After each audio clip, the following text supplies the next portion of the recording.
no livro de Lucas, capítulo 17, perdão, Lucas 17.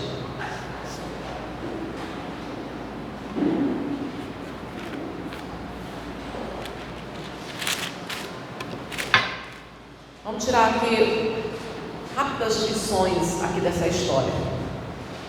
Dá para tirar muita coisa de toda a Bíblia quando o Espírito Santo quer, ele nos dá quantas revelações ele quer, né? Mas o pouco que nós tirarmos daqui já vai ajudar a nossa fé, já vai acrescentar e muito na nossa fé. Podemos, né? Então vamos lá.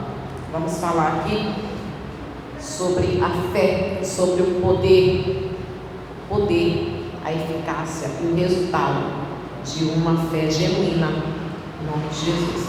A partir do versículo 11. A cura dos 10 leprosos. De caminho para Jerusalém, passava Jesus pelo meio de Samaria e da Galileia. Ao entrar numa aldeia, saíram-lhe ao encontro 10 leprosos, que ficaram de longe e gritaram, dizendo: Jesus, mestre, compadece-te de nós. Ao vê-lo, disse-lhes Jesus. A resposta de Jesus: ide e mostrai-vos aos sacerdotes. Aconteceu que, indo eles, foram purificados. Um dos 10, vendo que fora curado, voltou dando glória a Deus em alta voz, e prostrou-se com o rosto em terra aos pés de Jesus, agradecendo-lhe, e este era samaritano. Então Jesus perguntou: não eram 10 os que foram curados? Onde estão os 9? Não houve porventura quem voltasse para dar glória a Deus, senão este estrangeiro? E disse-lhe: levanta-te e vai, a tua fé te salvou. E a gente vê o término dessa mensagem de Jesus dizendo aquilo que ele falou para algumas pessoas: a tua fé te salvou. O texto original fala que eram 10 homens leprosos. Aqui você vê apenas 10 leprosos. E já o texto original fala que são 10 homens com lepra. É isso que está escrito: 10 homens com lepra. Ah, mas qual é a diferença assim? É que o texto original, ele dá a entender que não eram 10 pessoas. Como cultura, os judeus, eles não contavam nem mulheres e nem crianças. Eles contavam homens. E provavelmente era um grupo de mais pessoas, e havia mulheres ali, mas ele enfatiza eles, como eles não costumavam contar mulheres e crianças, ele contava 10 homens com lepra. E a partir do momento que a pessoa ela tomava ela era acometida dessa doença, ela era escorraçada da cidade, e aí ela ia viver algo que hoje a gente entende um pouco, não entende muito não, mas a gente entende um pouco, porque alguns de nós chegamos a ficar muito agoniados com esse negócio de quarentena, porque a gente não podia sair para lugar nenhum, e não tinha nenhum lugar mesmo para sair, e era proibido sair sem ter algo muito importante para fazer. Então foi muito difícil ficar trancado alguns dias. E eles estavam de quarentena definitiva e total, longe da sociedade, escorraçados, longe de todos. Eles perdiam, se eles fossem ricos, não importa, podiam ter terras, podiam ter bens, podia ter família, podia ter 15 filhos, não importa, eles perdiam tudo. Andavam em grupo, unidos pela desgraça, e só a desgraça vem para unir eles, porque não se uniriam de outra forma, jamais. Aqui tem judeus e samaritanos, e eles se odiavam, e eles não se davam, eles não se falavam, não se cumprimentavam, eles não andavam juntos de maneira nenhuma, só uma desgraça para unir judeus e samaritanos. Então eles estão juntos, unidos, e muito unidos a ponto de para onde um vai, o outro vai, e andar juntos, e um fazer companhia e um cuidar do outro, unidos pela desgraça, andando em grupos, porque a gente anda mesmo com quem tem a ver com a gente. Era um grupo de leprosos, é um grupo de beberrão, né? de alcoólatras, é um grupo de marginal. Geralmente as pessoas andam em grupo, andam com pessoas que têm a ver com a vida delas. Geralmente é assim.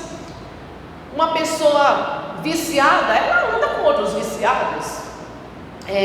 Uma pessoa promíscua, imoral, ela anda junto com outras pessoas. Então eles andam, geralmente as pessoas andam com quem tem a ver com elas, e eles andavam sempre juntos. A partir do momento que era detectada essa doença, eles eram escorraçados e eles ficavam longe da sociedade. Os pelos, né, a sobrancelha desaparecia, e aos poucos as unhas ficavam fracas, caía, e assim depois caía os dedos da mão, ia caindo as partes da pessoa. Era um processo em que a pessoa ia desaparecendo por causa dessa doença chamada lepra, que é a doença mais antiga. Então eles foram escorraçados, perderam tudo que eles tinham e estavam ali, fora da sociedade, bem longe da sociedade. A partir do momento em que eles percebem que Jesus vai passando e a fama de Jesus ia na frente, independente de quem fosse, podia ser quem fosse, se eles queriam sair do isolamento para andar no meio das pessoas, eles teriam que andar gritando: impuro, impuro ou imundo. E aí tinha um chocalhozinho, né? Um sino, aquele sino ia alertando as pessoas de que eles iriam passar. Eles eram literalmente escorraçados e desprezados por todos, mas principalmente pela religião. Então aquilo ia balançando e eles gritando: imundo, imundo! Então todo mundo se apartava. E aí, quando eles ficam sabendo que Jesus está passando, ao invés de gritar imundo, imundo, eles trocam o imundo por Jesus, tem misericórdia de nós. Trocaram os gritos: tem misericórdia de nós. E eles gritam muito alto e muito forte. E eles não poderiam se aproximar de ninguém, e nem mesmo de Jesus eles não poderiam se aproximar. Geralmente Deus, ele tem respostas que a gente já conhece, né, pra gente, que é sim, que é essa que a gente quer sempre. Oh Jesus, a gente quer sempre o sim de Deus. A gente busca um sim de Deus, e a gente, a resposta que a gente mais espera é um sim. Aí tem a outra resposta que a gente não quer. Não adianta as pessoas dizer que para mim Deus me dá um sim, que nada, tem não de Deus que a gente chora mesmo, sem hipocrisia. Quem nunca chorou por causa de um não de Deus? Quem nunca chorou? Então ele dá um sim, ele dá um não, e ele dá um espera. Mas aqui Jesus, ele dá uma outra resposta. Ele diz assim, deixa eu pegar com vocês. Eles falam o seguinte, o 13, gritavam dizendo: Jesus, mestre, compadece-te de nós. Rapidinho, deixa eu comentar isso daqui. E Jesus, ele se compadecia. A gente falava sobre isso no domingo, né?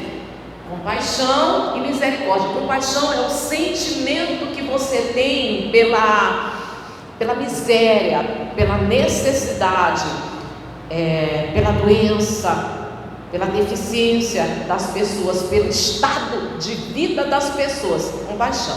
Misericórdia é o sentimento, é a maneira como você trata a culpa, pecado, o erro das pessoas. A compaixão é mais fácil você encontrar. Misericórdia, essa daí, principalmente os crentes. Gente, deixa eu desabafar com vocês. Se tem uma classe que não tem misericórdia, é crente. Os evangélicos. Quando alguém, olha, a pessoa está lá com o cabelo certinho, é um homem de Deus, é um santo de Deus, é uma mulher de Deus, é a menina dos olhos de Deus, é uma pessoa muito usada por Deus, é uma pessoa atirável, mas se cair, se vacilar, se errar, a crentalhada, todo mundo pega a pedra para jogar. Pense num povo que não tem misericórdia, irmãos. Eu falo isso com cristãos. Pense num povo que não tem misericórdia. São os crentes, são os evangélicos. E misericórdia você sente pela miséria, pelo sofrimento, pela doença. E Jesus, ele sentia. Ele, no seu estado humano, em alguns relatos bíblicos, a gente vê que ele se compadecia no seu íntimo. O seu íntimo se comovia. Ele sentia íntima compaixão. E ele se compadeceu desses homens. E ele responde, 14: ao vê-los, disse-lhe Jesus: ide e mostrai-vos ao sacerdote. Aconteceu que indo eles ficaram purificados. Vamos pegar e analisar isso aqui, porque é tudo tão rápido. Acontece tão rápido que a gente não sabe nem esse processo de sair da presença de Jesus, chegar até o sacerdote. Aí pareceu uma coisa tão rápida, mas isso aí foi um processo. Foi um processo. Eles saem da presença de Jesus, eles não escutam um sim, eles não escutam um não, eles não escutam um espera, eles não escutam nada. Eles não dizem assim: a tua fé te curou, a tua fé te libertou. Eles apenas escutam. Vão, ide, pode ir, vão se apresentar para o sacerdote. Bom, uma pessoa no seu emocional abalado, naturalmente diria: eu já vim de lá, sacerdote, já me apresentei, ele já examinou, ele já atestou a doença, o que vamos fazer lá de novo? Foi eles que nos escorraçaram, nós saímos da presença deles escorraçados, vou de novo ao sacerdote. Se quem atestava a doença não era o médico, quem conta aqui é o médico, mas não era o médico. E outra, quem conta aqui é o médico, né? E Jesus, ele não pede para irem se apresentar ao médico. Eles estavam doentes de lepra, mas Jesus não orienta eles a ir se apresentar ao médico, ao sacerdote. Não vamos ao médico, não, vamos ao sacerdote. Mas por que isso? Porque a lepra, ela era uma doença que tinha um cunho espiritual. Eles acreditavam que uma pessoa que estava com lepra, ela estava amaldiçoada por Deus. Ela ficava em quarentena total e absoluta para aguardar a morte. E ali eles acreditavam que essa pessoa estava amaldiçoada por Deus, condenada à morte, perdeu tudo. Era a desgraça colocada por Deus sobre aquela pessoa. E tinha eles viam, e na verdade não só viam, ela era uma doença que tinha a ver com a vida espiritual das pessoas. Não era cura, era purificação.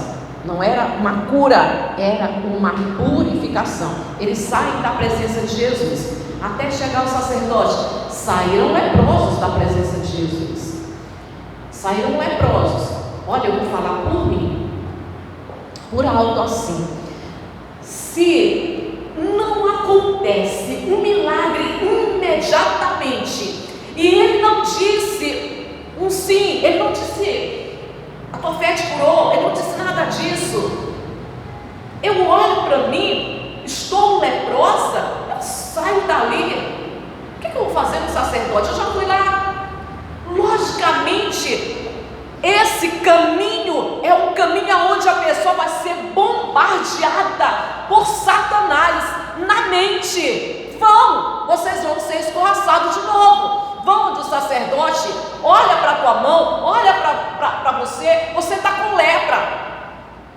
O que foi que ele fez? Tocou em você? Não tocou. Botou a mão? Não botou. Vocês são leprosos, vocês continuam leprosos? Naturalmente, irmãos, naturalmente. Alguns relatos bíblicos, algumas pessoas foram curadas imediatamente. Cego, um paralítico, tanto de Cafarnaum como o paralítico que desceu do tanque de Betesda. Alguns relatos bíblicos, mas esse daqui não foi um milagre instantâneo. Alguns bíblicos, o milagre aconteceu imediatamente. As pessoas ficaram assustadas, porque a pessoa, naquele momento, ela voltou a enxergar. Naquele momento, ela começou a saltar, ela começou a andar. Esse daqui não, eles saíram da presença de Jesus leprosos e começaram a caminhar leprosos. Porém, ainda que tenham sido, porque eu acredito que sim, que devem ter sido bombardeados pelo diabo, colocando dúvida, vocês vão ao sacerdote, ele vai expulsar vocês, mas sobre a palavra de Jesus, eles vão em obediência. Alguns milagres na nossa vida, a gente precisa entender, irmãos, a gente precisa entender que alguns milagres na nossa vida é processo, principalmente se for purificação, é processo. Purificação do vício, purificação da pornografia, libertação, purificação da prostituição. Alguns milagres é processo, não acontece de um dia para o outro, da noite para o dia, de uma hora para outra, é processo, é o caminhar em obediência. É o caminhar em obediência. A pessoa começa a caminhar em obediência. Entendam isso. Entendam isso. Em nome de Jesus. Porque alguns aqui já experimentaram isso. Você não mudou da noite para o dia, mas você caminha em obediência e o processo, ele tem segmento. E aí, algumas coisas vão mudando, mais algo muda, você muda mais um pouquinho, você olha para trás, você já vê o quanto você mudou, você olha, continua caminhando em obediência, olha para trás, novamente você vê o quanto você mudou, já não chama mais palavrão, já não chama mais palavras de baixo calão, já não toma mais satisfação, já não entra mais em questão, já não briga mais. Aí você vai olhando para trás. Alguns milagres é processo, principalmente quando é purificação, e o milagre da transformação, esse é que é um processo. Porém, esse processo ele só se dá quando a pessoa caminha em obediência, e é no caminho que o milagre acontece. É no caminho, em obediência. Eles foram caminhando, seguiram. Quando eles chegaram no sacerdote, de acordo lá com o Levítico, o sacerdote atestava. Olha, como eu disse, parece ser muito rápido, mas acredito que deve ter acontecido tudo de acordo com a lei. Então, de acordo com a lei, o sacerdote, ele examinava e deixava aquela pessoa de quarentena, reclusa, por 7 dias. Ela não voltava lá para onde ela estava, não, mas ela ia ficar guardada por 7 dias. Completados os 7 dias, o sacerdote novamente ia examinar. Creio eu que foi tudo de acordo com a lei, irmãos. Lógico, do jeito que eles tinham cuidado, zelo pela lei, aconteceu tudo de acordo com a lei. Então, com 7 dias, o sacerdote, aquela pessoa que estava guardada lá, no caso, essas pessoas que receberam a cura, ficaram guardadas por 7 dias. O sacerdote no 7º dia veio, examinou, viu que não teve avanço na doença, deixou aquelas pessoas por mais 7 dias, porque por ordem da lei teria que ficar 2 semanas sendo examinado. Então, quando completasse os outros 7 dias, 14 dias, aí o sacerdote vinha, examinava, não houve avanço na doença, aí sim ele atestava cura, purificação. O ritual da purificação, a pessoa tinha que oferecer sacrifícios. Imagine uma pessoa recebendo o atestado de cura de lepra. Imagine uma pessoa recebendo atestado de cura de lepra. Tinha que oferecer o sacrifício pela purificação. Mas eu acho que quando termina, tenho certeza, quando termina de oferecer aquele sacrifício, quando termina de ser atestada a cura, o que a a pessoa quer. O que a pessoa vai fazer? Tanto tempo reclusa, em quarentena, vivendo longe de tudo e de todos, para morrer. O que a pessoa quer, irmãos? A pessoa quer correr para casa. Quem tem mulher quer correr para os braços da sua mulher. Quem tem filhos quer correr para os braços do seu filho. Quem tem casa quer entrar em casa e dizer assim: ai, não acredito que eu estou aqui de volta. Tem tanto lugar para a pessoa ir, tem tanta coisa para a pessoa fazer quando é atestada a cura. E esses, depois de ter sido atestada a cura, é isso que eles queriam fazer. Mas, vou pegar aqui novamente contigo, 15. Deixa eu voltar no 14. Ao vê-los, disse-lhe Jesus: ide, apresentai-vos ao sacerdote. Aconteceu que, indo, eles foram purificados no caminho. 15. Um dos 10, vendo que fora curado, voltou dando glória a Deus em alta voz, prostrando-se com o rosto em terra aos pés de Jesus, agradecendo-lhe, e este era samaritano. Então Jesus lhe perguntou: não eram 10 os que foram curados? Onde estão os 9? Não houve porventura que voltasse para dar glória a Deus, não este estrangeiro? E disse: levanta-te e vai, a tua afeição. Aleluias e glória a Deus. Que coisa maravilhosa, Jesus. A Bíblia é um livro da vida. E ele troca, se ele viu Jesus, e troca o imundo, impuro, por tem misericórdia de mim, para aquele que estava acostumado a gritar impuro, imundo, ele muda o grito para dizer tem misericórdia. Agora ele volta, não dizendo impuro, imundo, ele volta dizendo glória a Deus, glória a Deus. Ele volta glorificando. Por quê? Tinha tanta coisa para fazer, e os outros foram, tinha tanta coisa para fazer, mas esse daqui, dentro dele, na cabeça, na mente, no coração, ele entendeu o que aconteceu. Não foi um homem qualquer, eu não encontrei um homem comum, eu não encontrei um homem qualquer. Quem me curou não foi o sacerdote, não foi o profeta, foi o Filho de Deus, foi Deus em carne. Ele creu. Os outros tinham tanta coisa para fazer, ele foi purificado, mas ele voltou para Jesus. Olha, não é difícil ser liberto, não. O que eu vou falar aqui, você sabe que é verdade, não é difícil ser liberto. Quantas pessoas não já foram libertas? Quantas pessoas não já vieram aqui e foram libertas? Não é difícil ser curado, não. Teve muitas pessoas que vieram aqui e foram curadas. Difícil é permanecer. Difícil é perseverar. Você encontrar a salvação também não é difícil. Teve algumas pessoas que vieram, tiveram encontro com Deus. A questão é permanecer. Aquele que perseverar até o fim, a questão é perseverar, é continuar, é permanecer.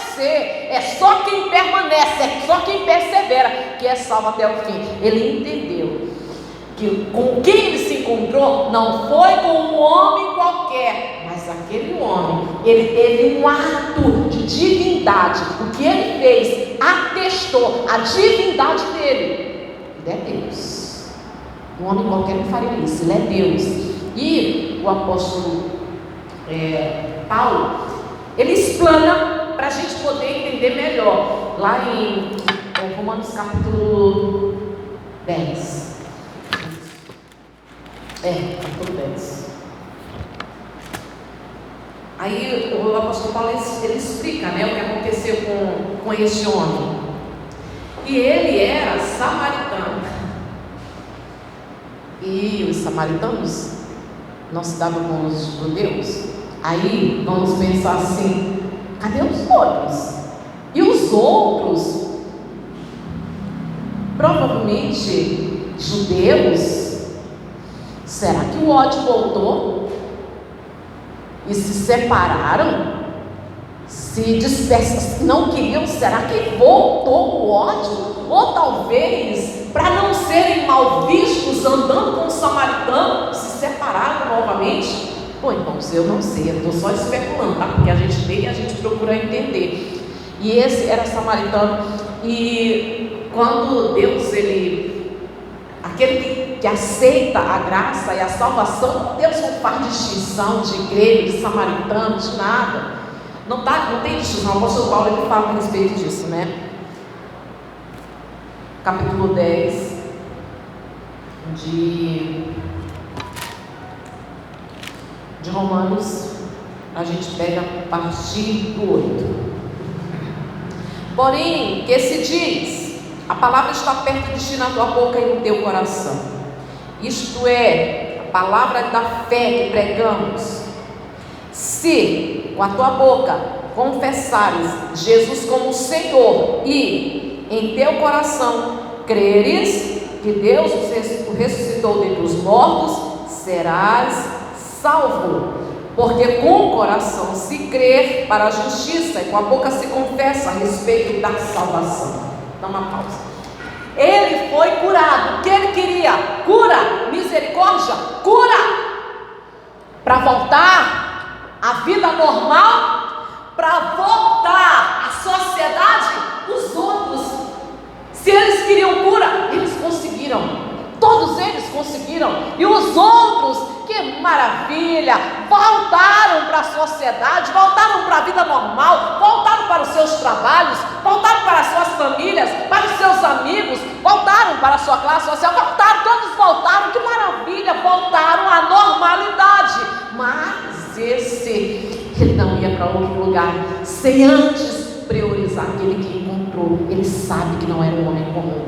Ele viu, foi atestado para ele creu, para ele não baixou a cura, ele creu que ele se encontrou com Deus em carne, e por ele crer e voltar para Jesus, mais do que cura, a salvação da alma dele, foi o que ele encontrou.